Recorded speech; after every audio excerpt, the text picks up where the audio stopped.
성도님들 한 주간 동안도 잘 지내셨는가요? 아멘. 우리 인생들을 보면은 저마다 꿈이 있어요. 어떤 사람은 평생 내가 아파트 하나 장만하는 게 꿈이다. 어떤 사람은 내가 그 기업체에 취직하는 게 꿈이다. 어떤 사람은 내가 좋은 스포츠카를 하나 사가지고 타고 다니는 게 꿈이다.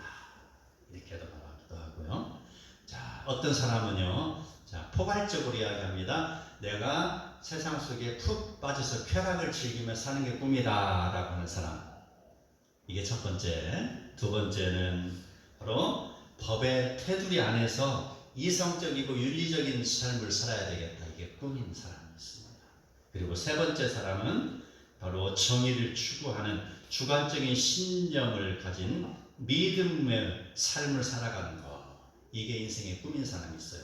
그래서 이 세 가지를 가지고 덴마크 철학자 키에르케고르가 이렇게 이야기합니다. 첫 번째의 경우 내가 인생의 쾌락을 위해서 살아가는 것, 이것을 그는 심미적 실존이다 라고 표현했습니다. 그는요 바로 심미적 실존이라는 것이 내 인생의 최고의 가치가 나를 위한 삶이라는 것이죠. 바로 세상 속에서 나만을 위한 삶이 되는 것이죠. 마치 이거는 개미와도 같은 것이죠. 자, 두 번째, 바로 윤리적 실존이라는 삶. 바로 사회적이고 이성적입니다. 그래서 세상적으로 봤을 때는 굉장히 착한 사람입니다. 의롭게 보이고요. 어디 한 구석을 봐도 흠잡을 데 없는 것을 그는 발견하게 되는 것이죠. 그러나 그는요, 바로 이 세상 속에 살면서 세상 위의 것을 바라보지 못하는 사람입니다. 이러한 사람을 윤리적 실존이라고 표현을 합니다. 자, 세 번째의 경우 바로 종교적 실존이라고 표현하는 것입니다. 그 두 번째 윤리적 실존이라는 것은 세상의 법이라는 것은요, 다수에 의하여서 만들어지는 게 법이죠. 아니면은 그 정권을 잡은 그 우두머리에 의하여서 법이 만들어지는 것입니다. 그렇기 때문에 그 법은 온전할 수가 없는 것입니다. 세상의 가치라는 것, 도덕이라는 것, 과학이라는 것, 모든 것이 다 한계가 있는 것입니다. 그러나 세 번째 이야기는 종교적 실존이라는 것은 절대 자유에 의하여서 이루어지는 것이죠. 그곳에 절대적인 가치를 우리가 두는 것입니다. 신의 명령을 듣고 따르는 종교적 결단이 여기에 해당하는 것입니다. 이 세상의 이치나 법으로나 그런 어떠한 것으로 구분할 수 없고 이해할 수 없는 그런 주관적인 믿음과 신앙의 행동을 벌이는 사람이 바로 종교적 실존을 소유한 사람이다 라고 표현할 수 있습니다. 이 세 가지의 실존 중에서 가장 귀하게 보이는 것은 당연히 세 번째겠죠. 종교적 실존이겠죠. 그럼 우리는 오늘 성경을 통해서 이 종교적 실존을 이룬 사람이 누가 있는가? 오늘 본문을 보면은 바로 아브라함의 신앙을 우리에게 보여주고 있습니다. 아브라함이 어떤 사람입니까? 우리와 똑같은 성정을 가진 사람이죠. 갈대아 우리에서 살고 있었습니다. 그에게 하나님이 다가섰습니다. 아브라함아, 아브라함아, 예, 말씀하십시오. 너 아들이 없지? 예, 없습니다. 내가 너에게 아들을 줄 거야. 그리고 너에게 땅도 줄 거야. 라고 제안을 합니다. 그 제안을 들은 아브라함은 어땠습니까? 자기 고향 친척 아비의 집을 떠나서 바로 하나님이 지시할 땅입니다. 미래입니다. 지시할, 아직 이루어지지 않았습니다. 아무런 보장도 되지 않았지만 바로 하나님을 믿음으로 그가 따라갔다라는 것입니다. 그랬을 때 바로 그는 어땠습니까? 너에게 아들을 줄 것이다 라고 했는데 그때가 아브라함의 나이가 75세입니다.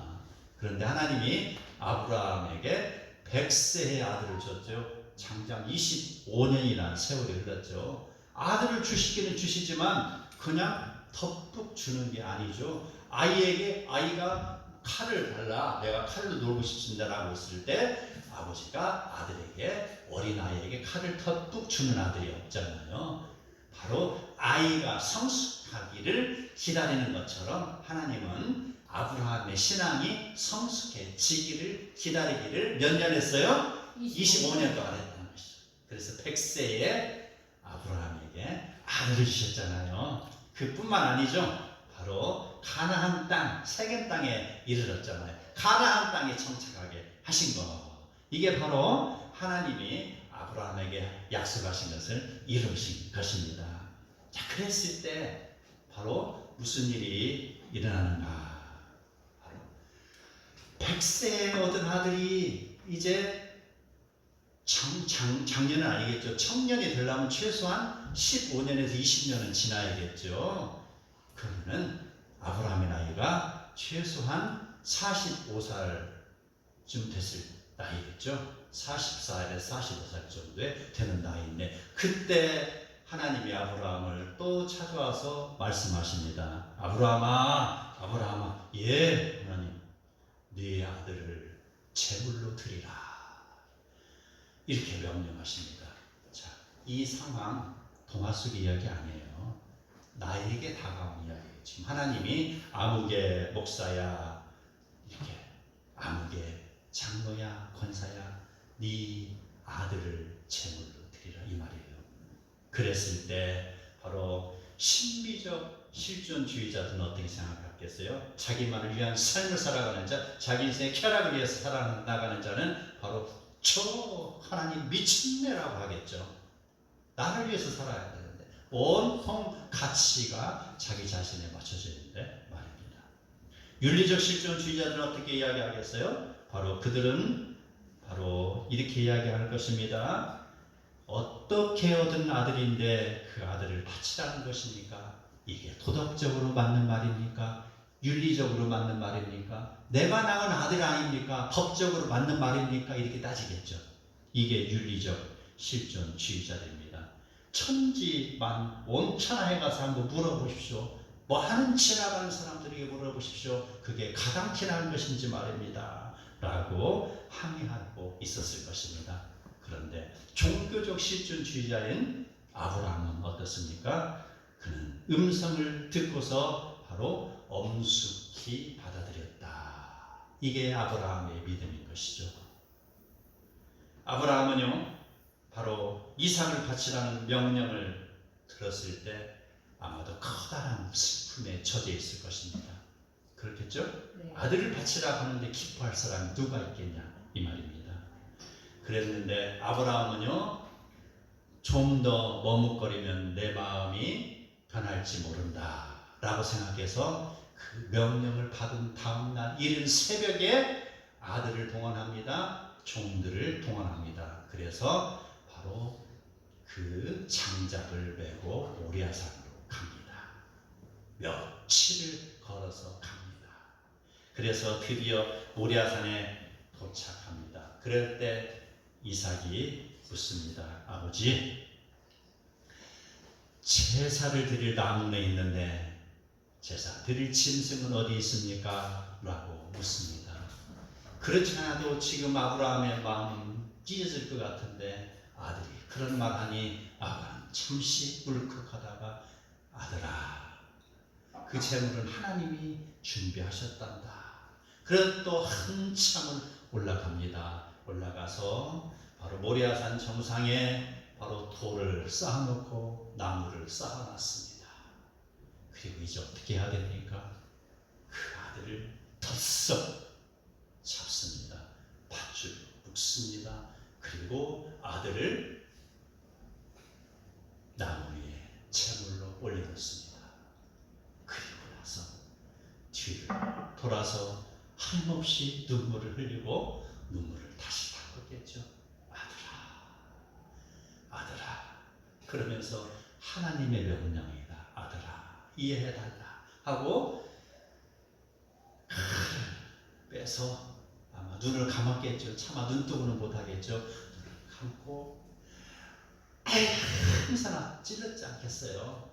그 순간 모든 것이 체념하는 거 아니겠습니까? 하나님의 명령이기 때문에 하는 거예요. 그러나 인생의 슬픔은 어찌할 수 없는 거 아니겠습니까? 그랬을 때 멈춰라 라는 소리가 들려요. 멈춰라. 그 칼을 멈춰라. 내가 너의 믿음을 보았다. 라고 말하는 것이죠. 그래서 히브리서 11장 17에 19 여기는 어떻게 이 내용을 표현했는지 함께 읽도록 하겠습니다. 시작. 아브라함은 시험을 받을 때 믿음으로 이삭을 드렸으니 그는 약속들을 받은 자들의 그 외아들을 드렸느니라. 그에게 이미 말씀하시기를 내 자손이라 칭할 자는 이삭으로 말미암으리라 하셨으니 그가 하나님이 능히 이삭을 죽은 자 가운데서 다시 살리실 줄로 생각하느니라. 비유컨대 그를 죽은 자 가운데서 도로 받은 것이니라. 아멘. 19절에 보면은 이삭을 하나님이 어떻게 해요? 죽은 자 가운데서 어떻게 하실 것이다? 다시 살려줄 것을 믿은 거예요. 자, 이런 믿음이 어떻게 해서 나왔을까요? 아까 했죠. 25년 동안 그 믿음이 쌓인 상태에서 하나님이 그의 아들 이삭을 주었죠. 그뿐 아닙니다. 바로 아브라함이 그 하나님이 주시겠다고 한 가나안 땅에 왔지만 그 땅에 기근이 들었을 때 하나님과 여쭤보지도 아니하고 바로 애굽 땅으로 갔잖아요. 애굽 땅에 가서 바로에게 자기 아내를 빼앗겼잖아요. 그랬죠. 그리고 또 아비멜렉에 가서 또 아내를 빼앗겼잖아요. 그랬을 때 아브라함은 하나님한테 아버지 구해주세요라고 기도도 하지 않았음에도 불구하고 하나님께서는 그 상황을 어떻게 종결시켰어요? 바로 아무런 상함이 없이 아브라함의 아내를 구출해 줬잖아요. 이건 바로 죽음에서 살려낸 것과 같은 거예요. 이렇게 신앙이 점차로 이제 아브라함에게 싹튼 것이죠. 이 아브라함에게 바로 이제는 믿음이 생겼던 거예요. 아들을 바치라고 했는데 분명히 하나님께서는 이삭을 다시 살려주실 거야. 나는 부활 신앙이 그에게 있었던 것 아니냐 이 말입니다. 그랬을 때 이삭을 바친 아브라함에 대해 하나님께서는 창세기 22장 12절에 이렇게 이야기하십니다. 내가 내 독자까지도 내게 아끼지 아니하였으니 내가 이제야 네가 하나님을 경외하는 줄을 아노라 라고 말씀하신 것입니다. 이것을 두고 우리 학자들은 아케다 사건으로 표명하고 있습니다. 아케다라는 것은 결박하다라는 뜻이에요. 바로 공포와 천율로 의를 행하라. 결박하다. 공포와 천율로 결박하다라는 것입니다. 그 결박을 통해서 의로움을 행하라는 뜻이 그 안에 담긴 것입니다.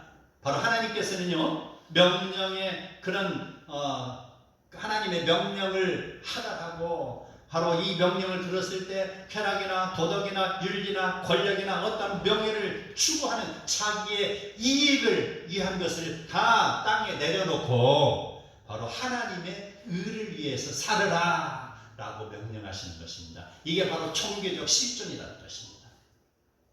이러한 아브라함의 신앙을 바로 바울은 로마서 4장에서 이렇게 이야기했잖아요. 오늘 읽은 내용입니다. 기록된 바 내가 너를 많은 민족의 조상으로 세웠다 하신과 같으니 그가 믿는 바 하나님은 죽은 자를 다시 살리시며 없는 것을 있는 것으로 부르시는 이시라.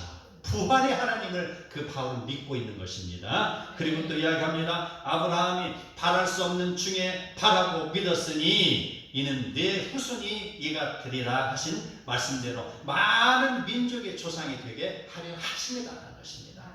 우리가 어느 사람에게 무엇을 일을 맡길 때, 회장이 일에게 사원에게 무슨 일을 맡길 때 그 막중한 임무를 그냥 맡기는 일이 없잖아요.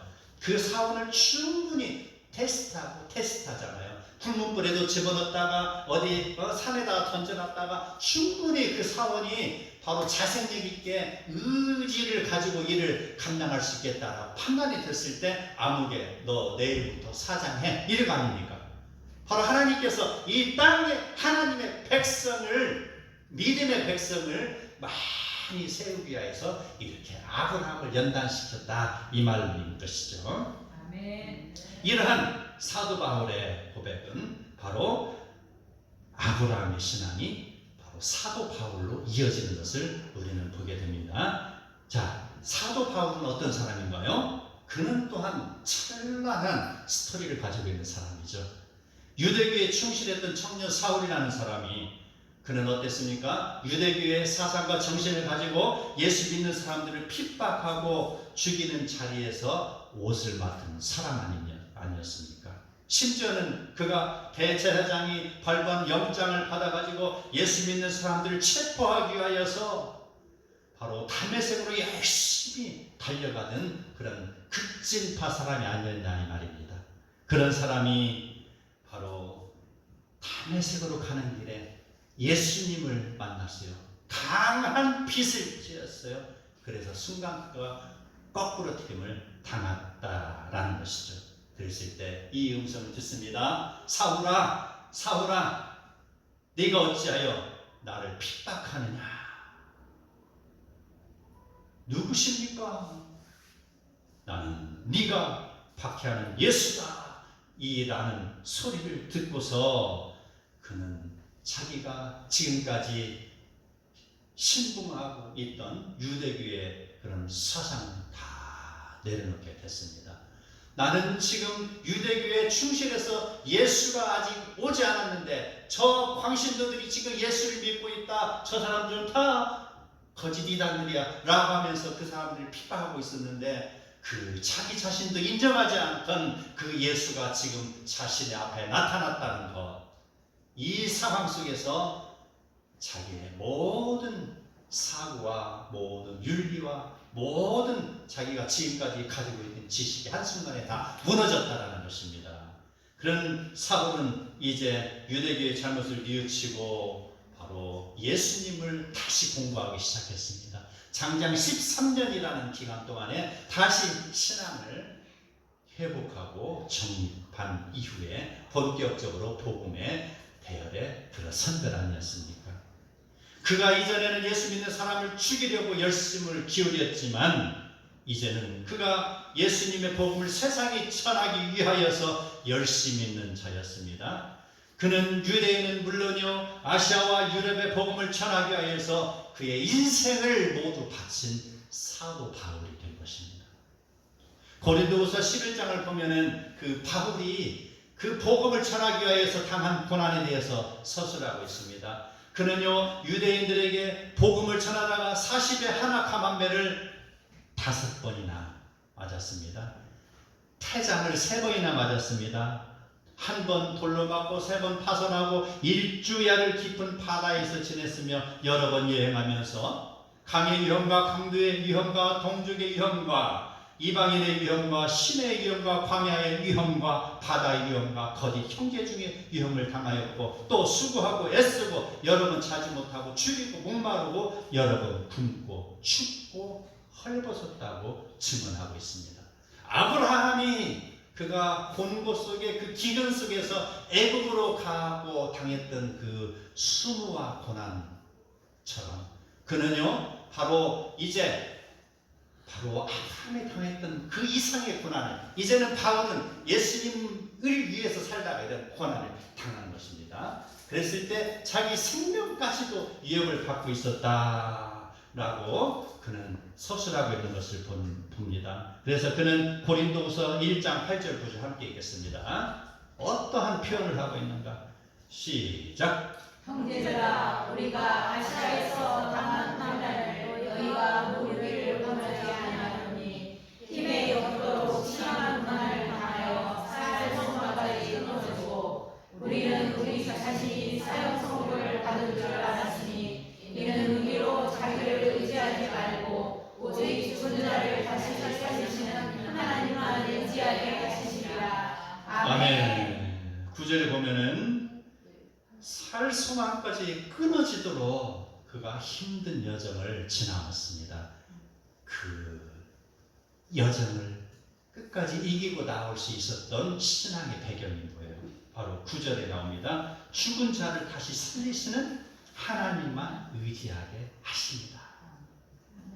아브라함이 자기 아들 이삭을 바로 모리아산에서 제물로 드리려고 했던 것, 바로 부활의 하나님이 함께 하실 줄을 믿은 것처럼 지금 사도 바울도 이 험한 고난을 이겨낼 수 있었던 비결이 부활의 하나님을 믿기 때문이라는 것입니다. 그 바울의 신앙으로 인하여서 지금도 우리에게 복음이 들어왔습니다. 그 바울의 신앙은 지중해를 지났습니다. 유럽을 지났습니다. 바로 미국을 지났습니다. 한국에 왔습니다. 그리고 지금도 동남아를 통해서 계속해서 서진의 서진을 거듭하고 있는 거 아니겠습니까?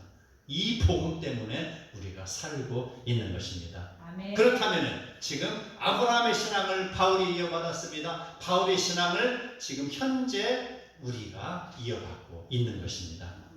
그렇다면 우리는 바로 이 우리의 신앙이 과연 어떻게 행해야 될지, 어떤 그런 가치를 두고 우리가 살아가야 할지를 생각해 봐야 될 것입니다. 인간에게 있어서 가장 큰 상실은 죽음일 것입니다. 그러나 성도는 죽음마저도 생명으로 바꾸시는 하나님이 계시기 때문에 우리는 살 소망이 있는 것이요, 조금도 두려워할 것 없다는 것입니다. 이게 기독교 신앙의 핵심입니다. 인간의 죽음을 종식시키기 위하여서 예수 그리스도께서 이 땅에 오시어 자기의 죽음으로 인간의 영원한 죽음을 끝내셨다, 종식시켰다라는 것이죠. 하나님은 예수 그리스도의 죽음을 통하여 더 이상의 죽음이 우리 인간을 다스리지 못하게 하신 것입니다.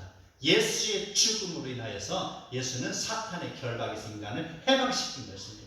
지옥으로 가야 될 것, 그 인간들을 예수님께서는 바로 사탄을 물리치셨습니다. 우리 인간을 지옥을 끌어당기는 사탄을 물리치셨다라는 것입니다. 그리고 죄에 빠진 인간을 다 구원해서 예수 그리스도를 믿는 자는 바로 구원에 이르는 복을 주신다라는 것입니다. 아멘. 자, 그러므로 사랑하는 성도 여러분, 우리가 구원받을 조건이 무엇이겠습니까?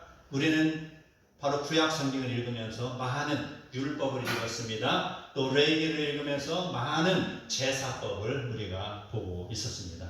그런데 우리는 율법이나 이런 제사가 우리 인간을 구원하는 것이 아닌 줄을 알아야 될 것입니다. 율법은 죄를 깨닫게 하는 농악 선생과 같은 것이죠. 그러므로 사람을 온전하게 할 수가 없는 것입니다. 어제 죄를 짓고 또 오늘 또 짓고 내일 또 짓는 게 인간이라는 것이죠. 그러나 그 율법의 잣대는 죄를 깨닫게 하는 것뿐이라는 것이죠. 두 번째, 제사는 어제도 드리고 오늘도 드리고 내일도 드리고 한 달 후에도 드리고 1년 후에도 또 드리고, 그 제사를 집행하는 제사장도 자기를 위해서 제사를 드리잖아요. 끊임없이 제사가 지속돼야 되잖아요. 이게 불완전한 제사라는 것입니다. 불완전한 구원이라는 것입니다. 그 날에 바로 죄는 사함을 얻을 수 있지만 영원한 죄 사함을 이룰 수 없다라는 것입니다. 그렇기 때문에 성경은 분명히 구원의 비결을 우리에게 설명해 주고 있습니다. 에베소서 2장 8절 9절을 함께 읽겠습니다. 시작. 너희는 그 은혜에 의하여 믿음으로 말미암아 구원을 받았으니 이것은 너희에게서 난 것이 아니요 하나님의 선물이라. 행위에서 난 것이 아니니 이는 누구든지 자랑하지 못하게 합니다. 아멘. 율법이나 제사는 우리를 영원한 죄악에서 구원할 수 없죠. 바로 구약에서 구원받는 방법은 율법이 아니고 제사도 아닙니다. 바로 하나님을 믿는 것입니다. 하나님을 믿는 것.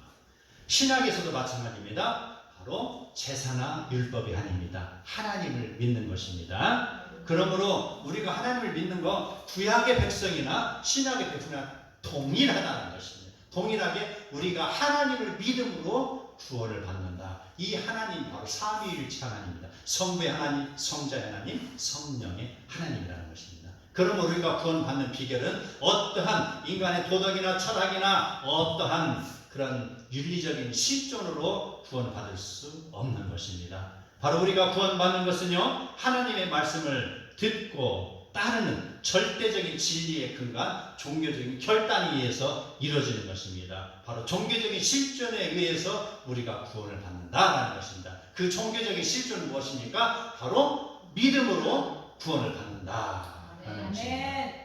성도 여러분, 아브라함이 하나님의 명령을 듣고서 그의 인생을 들여서 순종한 것처럼 바울도 예수님을 만난 이후에 그의 인생을 들여서 순종하였습니다. 이제 우리에게 복음이 들어왔습니다. 우리가 그리스도의 명령을 따라야 할 것입니다. 부활의 신앙을 우리는 믿어야 할 것입니다. 그리고 믿고 구하고 하나님께 나아갈 때 하나님이 아브라함에게 약속하신 그 많은 자녀를, 그 후손을 그 아브라함에게 허락하신 것처럼 우리가 믿고 따르고 나갈 때 하나님께서는 나의 자녀를, 나의 가정을, 나의 교회를, 아니면 주변 사회를 변화시킬 줄 믿으시기 바랍니다. 아멘. 주의 전에 나와서 예배드리는 자, 그런 자마다 모두가 영과 진리로 예배드려야 할 것입니다. 그리고 우리는 하나님의 나라와 의를 이루어가기 위해서 오늘도 애쓰는 복된 성도, 그래야으로 인해서 하나님께서 잘했다라고 칭찬을 하는 그런 복된 성도 다 되시기를 축복합니다. 아멘.